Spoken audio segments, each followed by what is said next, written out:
একটা সিস্টেমের ভিতর দিয়ে স্পেশাল ইনভেস্টিগেটিভ ডিভিশনের ভিতর দিয়ে নির্বাচন খসড়া বা আমাদের যে ভোটার তালিকা তার একটা পুনর্নবীকরণ করছেন।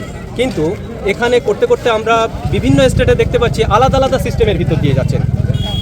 আবার কখনো কখনো এই সিস্টেমের পরিবর্তন নিয়ে আসা হচ্ছে, সকালবেলা একরকম নিয়ম, রাত্রের ভিতরে আলাদা রকম আবার একটা নোটিফিকেশন জারি করা হচ্ছে।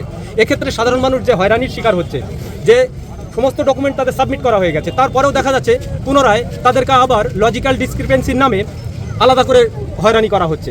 কখনো খসড়া তালিকায় নাম প্রকাশ পাওয়ার পরেও নতুন করে আবার একটা তালিকা ধরিয়ে দেওয়া হচ্ছে প্রত্যেকের হাতে, যে আপনাদেরকে সবাই হিয়ারিং করতে হবে।